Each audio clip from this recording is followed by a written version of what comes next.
It's my pleasure to introduce the first speaker, Professor Donald Sull. He's a senior lecturer on technological innovation, entrepreneurship, and strategic management. He will talk about using AI to measure and improve corporate culture. Professor Sull, the floor is yours.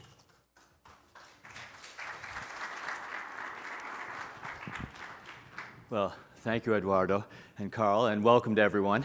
It's so much fun to be seeing you as live human beings as opposed to little squares on a screen. By the way, just so you know, we are going to be wearing masks when we're walking around. We're allowed, it turns out, not to wear masks when we're teaching or lecturing. And the reason for this is the Cambridge City Council, in their infinite wisdom, deemed faculty as performers. So we're in the same class. I mean, if you look at the statute, we're in there with like jugglers, stand-up comedians, so which is a mixed blessing in my opinion. Like on one hand, we get to lecture without masks. On the other hand, we've kind of raised the bar, right? We have to be as entertaining as performers. So what we're going to do this morning is talk a little bit about corporate culture. And just to motivate this, I don't know, some of you may have seen this in the New York Times a couple of days ago, an article, big, very prominent article about Apple and the corporate culture in Apple. And, quite a critical article, as it turns out, and has stimulated a lot of discussion in Silicon Valley and the business community more broadly. And that's really our starting point, is that there's a lot of discussion about culture, about its impact on employees, about its impact on a company's performance in terms of innovation, in terms of revenue growth, about the social impact of corporate culture, okay? So there's a lot of discussion about it. And the reason corporate culture is such a popular topic is it really matters, okay? So there was recently a survey that said 2/3 of job seekers say that culture is more important than salary in deciding where they're going to work, a cultural fit. And there's been some other empirical research that's actually looked at how much salary people are willing to give up in order to get a cultural fit. And indeed, it bears out the same point. An even larger number said that they would only even think about applying to a company if there was alignment with their personal values. Okay, so culture matters for employees. And of course, we all know this, right? We all know this. Culture also increasingly, probably over the past 10 years or so, has become very salient for senior leaders. So there was recently a survey conducted by some colleagues at Wharton of CEOs and CFOs of large, mainly publicly traded companies. What they found was the following: that over 9 in 10 of the CEOs and CFOs said good culture increases firm value. Okay, they didn't, not employee engagement, not employee satisfaction, actual total shareholder returns, financial performance. A comparable percentage said that the converse, if you have an unhealthy culture, it dramatically increases the odds of misconduct. Financial fraud or product fraud, and which again is quite consequential from a performance perspective. So the typical publicly traded company in the US that is caught committing financial fraud sees between 25% and 40% of its market capitalization wiped away, never to be seen again. Okay, so again, it's quite consequential. And interestingly, in the same survey, only about 1 in 6 of these executives said that their culture was where they thought it should be. Okay, so it matters to employees, it matters to senior executives, and there's a growing body of empirical research that says, these CEOs and CFOs should be worried about culture, should be concerned about culture. So we did a little research project where we identified it with a methodology I'll talk about in a bit, a set of companies that we call cultural champions. And what we found in this sample is that they, over a 5-year period, they earned twice the returns of NASDAQ, which is the best performing of the big stock indices in the U.S. 80% of them outperformed their industry, so this wasn't just an industry mix effect. And they earned almost 4x the returns measured by total shareholder returns of the S&P 500 index, which is a broader index of often more traditional companies. So. And this is consistent with several studies that have demonstrated a strong empirical relationship between a company's culture and its financial performance. Okay, so culture matters, right? And I think most people would agree with that. The question, though, the really interesting question is, how do you measure culture, right? How do you, so it's this sort of amorphous thing bordering on metaphysical, and those of us who are trained as engineers or scientists or academics, that makes us uncomfortable that we're having these metaphysical discussions about something we claim is important. So one way you might say, well, the way we measure it is we take we have a set of core values, we have a set of official values, and that is our corporate culture, right? So a lot of companies have sets of values that look like this. Indeed, I and some co-authors did a study of the Fortune 500 and actually some additional large companies, and found that about 3 out of 4 of them, about 3/4 of them, had official core values published on their website or in their annual report and their SEC filings. So these are very, very common, these official core values, among especially large companies. So you could say, okay, that's how we measure our culture. These are what our official values are. Not so fast. So the values I showed you earlier, which included do what's right for the customer and ethics. Anyone want to guess what company these values are from? Wells Fargo. Wells Fargo, these were their values the year before they were caught perpetrating the largest consumer financial fraud in history, okay? Which suggests anecdotally that maybe your official core values aren't really measuring your culture. What, again, I, in a separate paper with a different set of colleagues did was actually took, for a sample of about 500 companies, about 470 companies, their officially stated values and how employees assess them on those specific values rather than culture in general. And we normalized by industry. And then what we did was just calculate the correlation between what companies said mattered officially and what employees said the companies were doing well. We didn't take all of cultural values. We took a subset, the 9 most common. And these are the correlation coefficients by those 9 values. That line is the 0 line. I don't know if you can read this. I mean, but essentially there's no correlation, right? There's no correlation. The correlation coefficients are, the highest is agility at 0.22, and the rest of them are hugging 0, as likely to be below 0 as above 0. So, okay, so that's not a good way to measure culture. Another way that's typically used, another data collection mechanism for assessing culture is traditional Likert scale surveys. So I'm sure many of you will have seen, you get an employee engagement survey and there'll be, dozens or in some cases, 100 questions with 5-point Likert scale responses. Now, there are a set of well-known and well-documented limitations to this methodology, and I'll just highlight a couple of them for you. The first one is something known as anchoring. So you're telling, by your choice of questions, you're telling employees what should matter versus eliciting from them what does matter. A second one is autopilot. So basically, if you give people a long list of 5, Likert scale questions, if they're in a good mood, they'll give you all 5s. If they're in a bad mood, they'll give you all 1s. What we've seen empirically is that somewhere around 1/3 of all apparent correlations between features when you collect data this way are simply an artifact of how you have collected the data. So it's very unreliable. There are systematic response biases. For instance, certain nationalities are more prone to grading at the extreme no matter what question you give them. There are differences in gender. There are differences in socioeconomic and educational status, and these are systematic biases. And so if we treat all of these Likert scale data collection mechanisms as equivalent across respondents, we're going to err. There's a halo effect. So if we think we're good at one thing, we'll say we're good at everything. If we think we're bad at one thing, we say we're bad at everything. And there's survey fatigue. This is like taking the SAT, a standardized test, twice a year or however frequently your company administers these. So official values don't work. Traditional surveys aren't particularly effective for ways that we've known, these methodological limitations we've known about for 30 years. So how do you get at culture? And the approach that I, at both my research team at MIT and Cultrex, the startup that I co-founded, I'm a member actually of the ILP partnership, what we've really been focused in on is natural language understanding.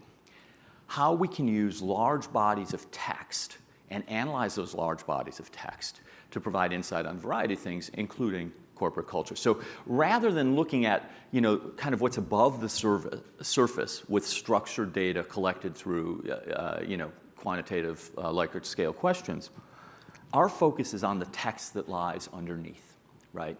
And that's really a gold mine. There's a gold mine of information available to companies about their leadership, about their culture, about also customers. There are many domains where NLP can be applied. I'm going to focus on this one. So just give you a sense of the magnitude of text that many of your organizations, if you're a larger organization, will have available to you for a single year. So if you just took this is one of our clients, a large company, but not larger than many of the companies in this room.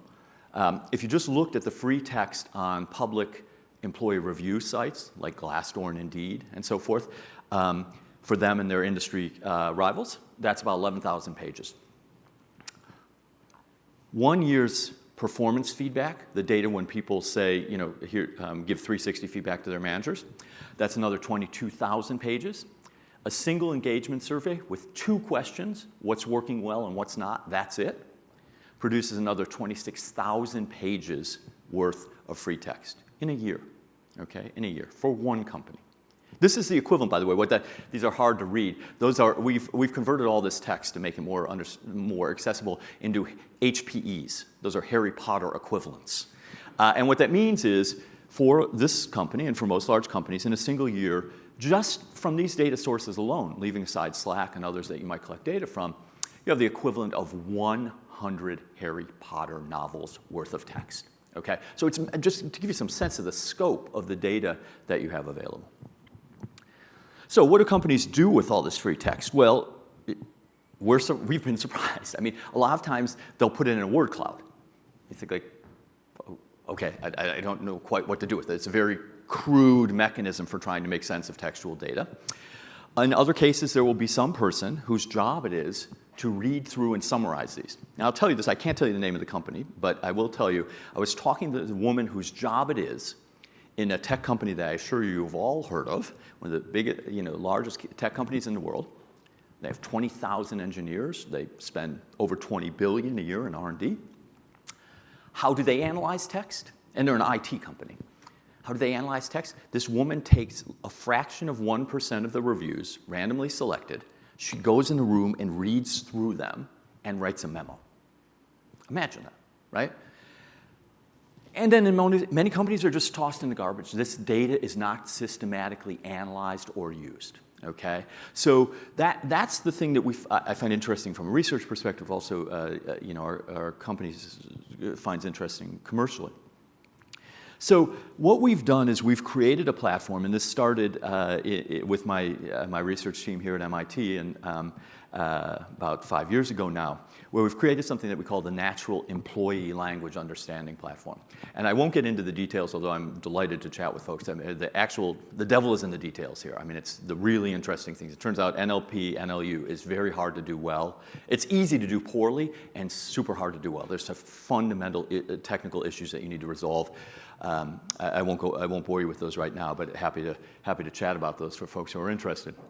So the basic idea is we take this free text in, we run it through a classifier, and then we say, here are what the employees are talking about in this free text, and we assign with a very high degree of accuracy, both in the assignment to topic and the assignment to sentiment. We assign the topics that people are talking about to a sentiment. And we run at about 93% accuracy on a topic classification, about 98% accuracy on sentiment classification, which, by the way, for any of you who do NLP, you should be saying like 98%. It's very hard to get to that level, but anyway, so it works pretty well. We have about 400 topics at present that we classify in. And what's nice about this, we spend a lot of time rather than inducing inducing categories or topics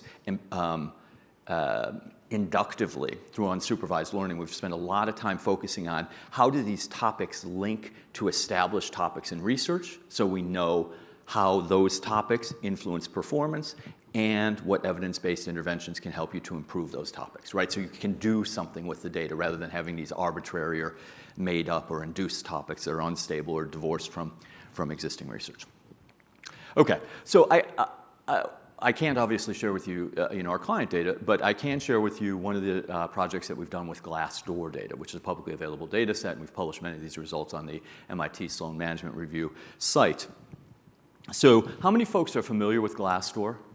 Okay, yeah, right at this point. I mean, it's a remarkable story. I mean, this data set, starting from, a standing start in 2008, by a decade later, they had almost 7 million reviews with free text in the US alone, right? They're a global company in the US alone. So it's an amazing data set of, where people are asked the same questions and asked them in the same way across different companies and industries. So it has some very attractive attributes, the size of the data, the consistency of the data, and so forth. So it's a very nice data set. Now, some of you may be saying, this is often the first thing that I hear from people say, oh, Glassdoor, we can't trust Glassdoor. That's where our disgruntled employees go to rant about how bad our company is, okay? Empirically, that's not true, at least for the sample that we looked at. So we looked at a sample we called the Culture 500, which is actually almost 600 companies across 40 industries, mainly large publicly traded companies based in the US. So what I'm about to say holds true for that sample, and the most important element of that sample is that these are big companies. And it turns out big versus small companies have some different attributes in terms of how the reviews might be structured. But for big companies, what I'm about to tell you is accurate. So this is simply not true. This is simply not true. There are a couple of different measures that we use to establish this, but the simplest and cleanest is this. So what we do is for our sample, we take all of the free text reviews, we take all of the reviews, and we look at the free text, and we plot them by what percentage of what they're talking about is negative versus what percentage is positive, right? So over here, you'd have somebody who had nothing good to say. That'd be 0% positive. Over here, you'd have a real rah-rah enthusiast, kind of fan person for the company who 95% of what they said in their review was positive. And what you note about this distribution is quite clear is that these are very balanced reviews by and large. And partially that's a function of the text prompt. So Glassdoor asks for pros and cons. So even people who are generally negative will try to write something good. Even people who are generally positive will try to write something negative. So you see, it's about 12% of all reviews have less than 15% positive to say, so it's a very tiny percentage, and on the other end, again, similarly small percentage of folks have only good things to say. In the interest of time, I'm going to skip. We've also done an analysis. Another thing people have a concern about is whether companies can stuff the ballot box, and I won't go through that. It's a somewhat nuanced analysis, but we've established with, again, a high degree of certainty that it's very, essentially, of every company month worth of data in our sample, of which there are about 40,000, less than 0.1% are even suspicious in terms of the possibility that the company's been trying to induce employees to write positive reviews. And that's partially a function of the monitoring is pretty good, partially a function of the fact that the penalties, if you're caught doing that, are quite severe in Glassdoor. Okay, so this is Culture Matters, and what I'll do is I'm not going to spend a ton of time on this, but I do just want to share with you the Culture 500, which is something we've done in partnership with Glassdoor, who provided the data, and with the MIT Sull Management Review. And it's, again, this sample of almost 600 companies organized across 40 industries, and what we do for each of them is we analyze how those companies, you can look at individual companies and create your own comparisons, but the most interesting one is how those companies compare to one another on these cultural dimensions like collaboration, innovation, respect, diversity, compared to their industry peers. Okay, so that's the primary functionality we've built into this, and again, all this is outside the paywall and freely available. I'll just show it to you very quickly here. So let me. So here's the user interface, and again, it's just at Sloan MIT EDU. And since we started off by talking about Apple, what we're going to do is we're going to look at the industries, and we're going to look at tech giants.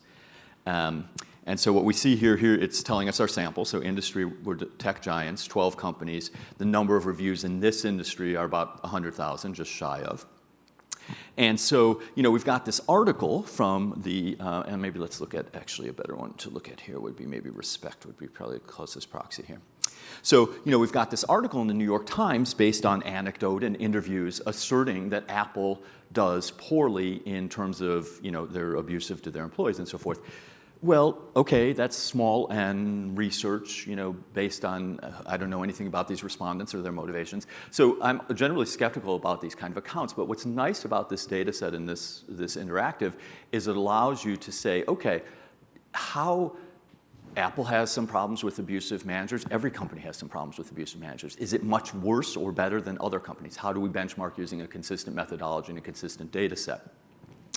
And so what this chart is showing you, and again, you can do this for any of 40 industries or 600 companies and 9 values, is on the horizontal axis, we're looking at the frequency with which employees mention this topic. Because a super interesting attribute of free text data is you're measuring salience as well. You're not telling them what should matter. You're showing them a blank sheet of paper, say what's good, what's bad. They write what matters to them. Right? So frequency or incidence is actually a very interesting measure. So on the horizontal axis, we're measuring frequency. And on the vertical axis, we're measuring sentiment. And again, all of this is relative. So we've just converted everything to z-scores. We're normalizing where we're taking the sample mean of frequency and sentiment. 0 is the industry mean. And then the axis labels are standard deviations above or below the industry mean. Right? And so what we see here, just looking at this one, and we could look at for integrity or diversity or performance, whatever. For Apple, we see, okay, that's not inconsistent with the article. What we see is, they're nearly as people talk about it less frequently in Apple than other tech companies, and that's part of what the article says, is that people are really reluctant to talk about Apple. Okay, that's kind of consistent. And they talk about nearly 1 standard deviation below the industry mean. That employees talk about how respected they feel. That's not inconsistent. Okay, so I just give you this as an example, and again, you can play around with the Culture 500 at your leisure. But what becomes really interesting is when you dig in. Okay, and so in this article, for instance, the authors cite a set of specific challenges culturally that they report Apple suffers, that Apple lacks transparency and they have abusive leaders and so forth. So I'm just summarizing here what they talk about in the article. What we're able to do, because we have this data set, and although in the Culture 500 we only report out 9 cultural elements, because it would just become cumbersome if we reported out so many, but we measure hundreds of cultural elements. So what we're able to do in this case is actually take those specific topics that were cited by the authors and see how Apple compares on those topics relative to, again, its reference set in this case is tech giants. Okay? So now our comparison is not one company versus another. Now our comparison, all of these comparisons are Apple versus this reference set of 12 tech giants. Okay? And the plotting conventions are the same. This is frequency with which they discuss it, and this is sentiment. And again, what we see quite interestingly is indeed, so Apple scores quite highly on diversity in general, but on gender equity, the issue that's cited in the article, they're more than 1 standard deviation below the industry mean in terms of sentiment. Okay, so that is suggesting, that is very consistent with the reporting. Psychological safety, which is just the extent to which people feel safe to speak up and raise issues. Again, they are scoring lower than the industry as a whole. Toxic culture, transparency. What we find in this, this analysis took all 5 minutes, is at least based on this methodology, it's quite consistent. Now, I've done this in the past. Journalists call all the time and they say, we're going to write an article about this or that. And I look at the company and say, nope, they're right bang dead in the middle of the industry average. So this looks more like a one-off or typical for the industry. But in this case, actually, this methodology allows us to test in a more rigorous, large sample, consistent way whether these this fluffy discussion, anecdotally based discussion of culture seems accurate.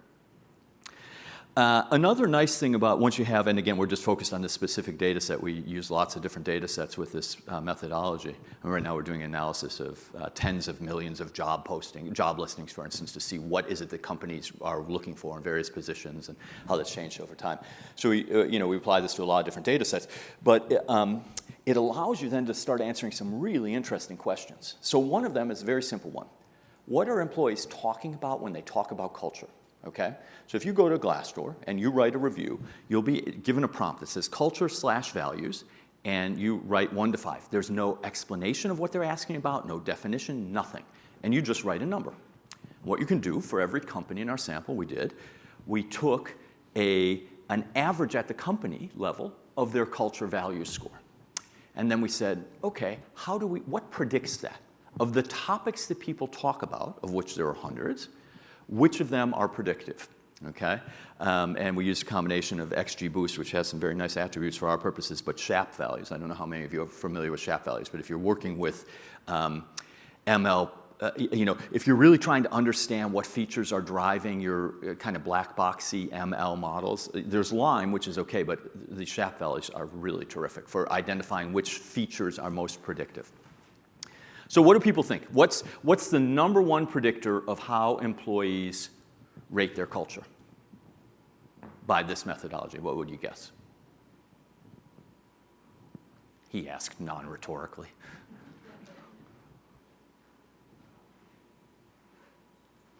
Okay, even if you don't want to talk, think about it for a second. Have some prior before I reveal. So the single biggest predictor by far is that employees feel respected. There are a couple different ways you can measure how relatively important employees feeling respected is, or any of these features. If we just take the SHAP value divided by the mean SHAP value of all features, it's 18 times more predictive than the average feature. If they're, by a different measure, it's something like 50 times. But those measures are just affecting the scale. They don't affect the rank ordering. A second, so respect. And we have now a couple articles in the pipeline trying to dig into this issue of respect. It's super interesting, super salient. Leadership, there are a cluster of attributes of leadership that really matter. So we measure, in this data set, we probably measured about 50 different types of leader, micromanaging, empowering, whatever, and most of which had very little predictive power. The things that really ended up mattering were leaders were perceived as supportive, that they had my back, that they would help me to do what I need to do, that leaders live the core values, which is not surprising when you think back to the charts showing there's zero correlation between official values and how employees rate companies on those values, right? So employees walk in kind of not expecting leaders to walk the talk, but when they do, that really shapes their perception of the company culture. Toxic managers, we have an article coming out on the what makes a culture toxic. Again, super, super interesting stuff. And unethical behavior. Those attributes of management are the ones that really are, of all the 50 topics, are really driving how employees rate their culture. Then there's some other things. I mean, people talk about perks don't matter, compensation doesn't matter.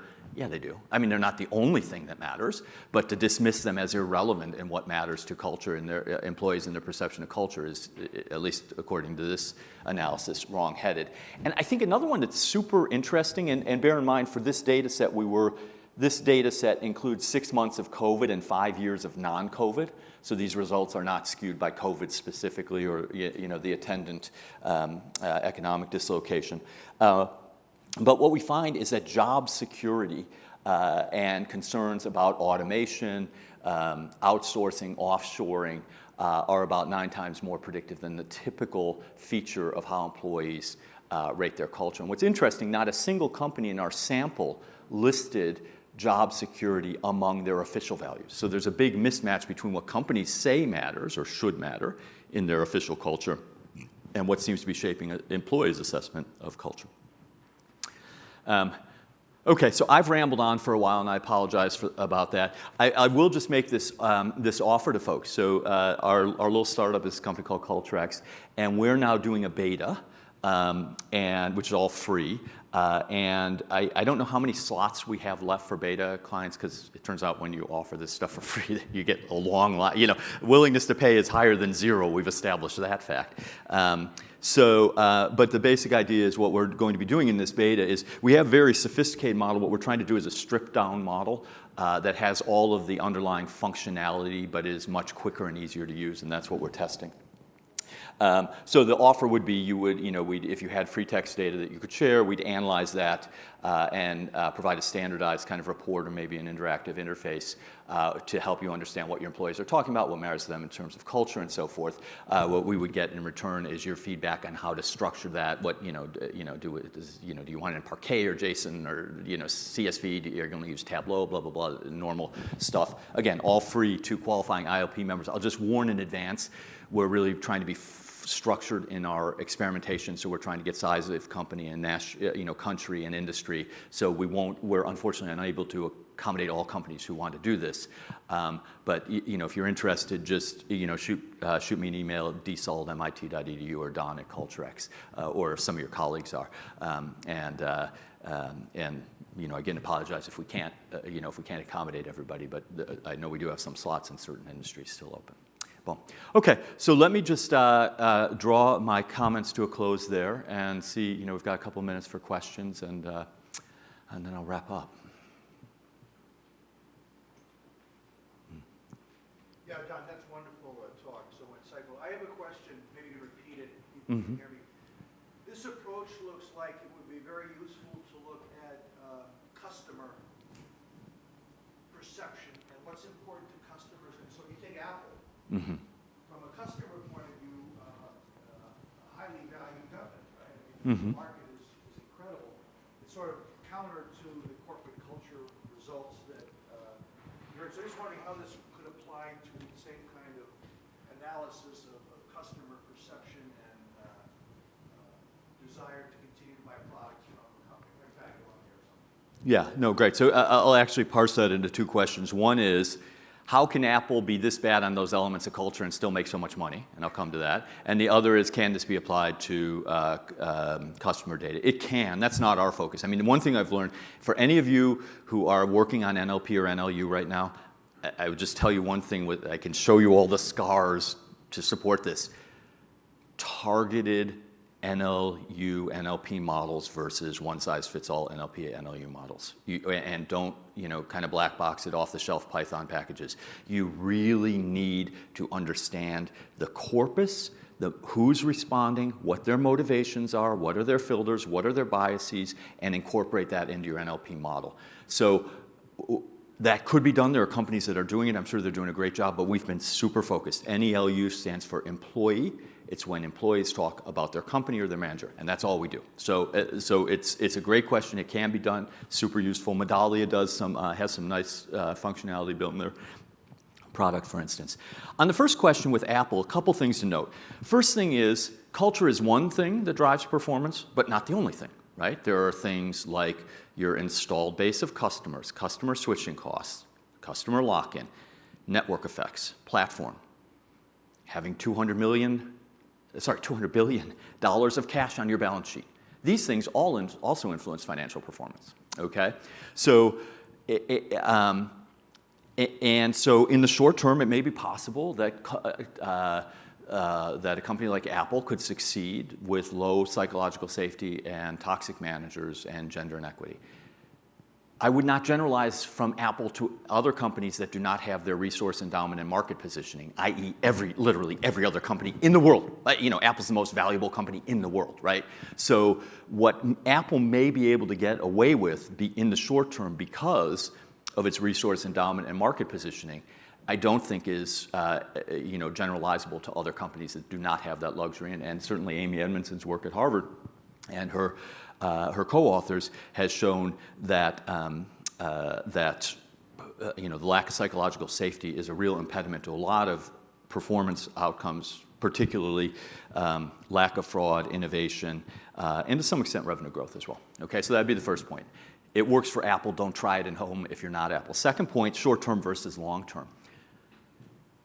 If you don't have an environment of transparency and psychological safety, a lot of problems fester, right? And they could be ethical problems, and they could be technical problems, and they could be abusive manager problems. And even for the biggest companies, ultimately they come to bite you. So what's happening with Apple in the short term, I think if this is sustained, is very dangerous in the long term. Third, and most fundamentally for me, I think, certainly when you look at something like gender equity, independent of it as an instrumental, does it help us to perform? it's an ethical issue. The same with psychological safety. It's an ethical issue. If you have bullies intimidating people from speaking the truth, that's just ethically wrong, right? So independent, even, there's some very good evidence that obviously gender diversity, psychological safety, transparency, and some of these other features are important predictors and influencers of important outcomes for companies. But even taking that off the table, even if that weren't true or isn't true for some companies in the short term under some circumstances, it seems to me not the most interesting question. It is a fundamentally ethical thing. And so, to me, the question I would flip on its head. For Apple, yeah, you can afford maybe to live without transparency and gender equity and psychological safety in the short term. But can you really, that should put a much higher onus on the company to be addressing that issues because they can afford to address them. And so it's, So anyway, long-winded answer. Apologies. Okay, I think have I expired? I'm feeling fine, but maybe I'm expiring.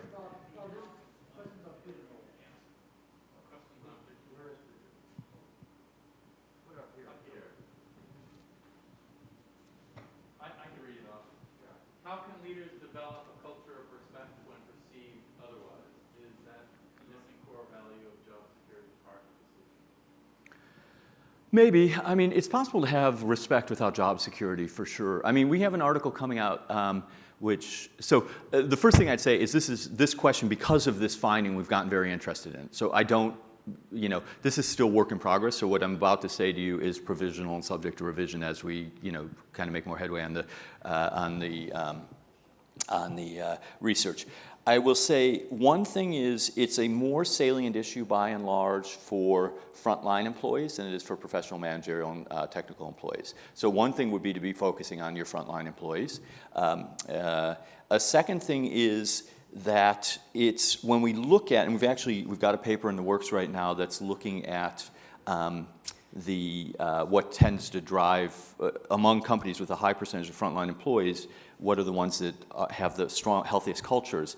And what we see is actually there are a wide variety of mechanisms they use to signal respect. Some are around benefits, some are around flexible schedule. There are a variety of things. So it seems like there's no one silver bullet that all companies have to use.